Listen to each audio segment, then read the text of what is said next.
Hello everyone, বেশ কিছুদিন ধরে আমার প্রচণ্ড পিৎজা খাওয়ার ক্রেভিং হচ্ছিল, তাই আজকে বাড়িতেই তৈরি করে নিচ্ছি পিৎজা।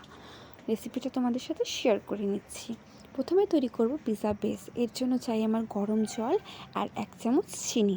চিনিটা গুলে গেলে এতে দিব আমি ড্রাই ইস্ট, আর এটাকে অ্যাক্টিভেট হওয়ার জন্য 10 মিনিট টাইম দিব। এরপরে অন্য একটি পাত্রে নেব ময়দা, তাতে দিব সামান্য পরিমাণ তেল এবং অ্যাক্টিভেটেড ইস্ট, আর এটাকে ভালো করে মেখে নিতে হবে। মাখার পরে আধা ঘন্টার মতন আমি এটাকে রেস্ট করতে রাখবো। আমার বাড়িতে অরিগানো আছে কিন্তু চিলি ফ্লেক্স নেই, তাই বাড়িতেই তৈরি করে নেবো চিলি ফ্লেক্স। দুটো শুকনো লঙ্কাকে একটু ভালো করে গ্যাসে নেড়ে চেড়ে নিব। এরপরে এটাকে একটুখানি থেতো করে নিলেই তৈরি হয়ে যাবে আমাদের চিলি ফ্লেক্স।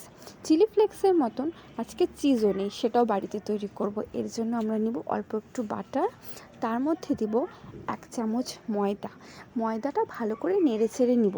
এরপরে আমি এতে দিয়েছি অল্প দুধ এবং জল। আপনারা চাইলে শুধুমাত্র দুধ দিতে পারেন। আর যখন মিশ্রণটা থকথকে হয়ে যাবে তখন ভাববেন যেটা রেডি।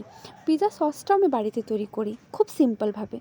এর জন্য চাই আমার মেয়োনিজ এবং টমেটো সস। দুটোকে ভালো করে নেড়ে নিলেই রেডি হয়ে যাবে। আপনারা চাইলে এতে অল্পটুকু রসুন দিতে পারেন, তাতে এটার টেস্টটা আরও বেড়ে যায়। পিৎজার টপিংয়ের জন্য ইউজ করেছি গোল করে কেটে রাখা টমেটো, গোল করে কেটে রাখা লঙ্কা আর পেঁয়াজ। প্রথমে আমি ডোটা ভালো করে গোল করে নিব এবং ফোকের মাধ্যমে অল্প ছিদ্র করে নেব। প্রথমে দিব পিৎজা সস, এরপরে আমি যেসব টপিং ইউজ করছি টমেটো, লঙ্কা, পেঁয়াজ সেটা দিব। আপনারা চাইলে টপিংয়ে পনির, চিকেন আর ক্যাপসিকামও দিতে পারেন।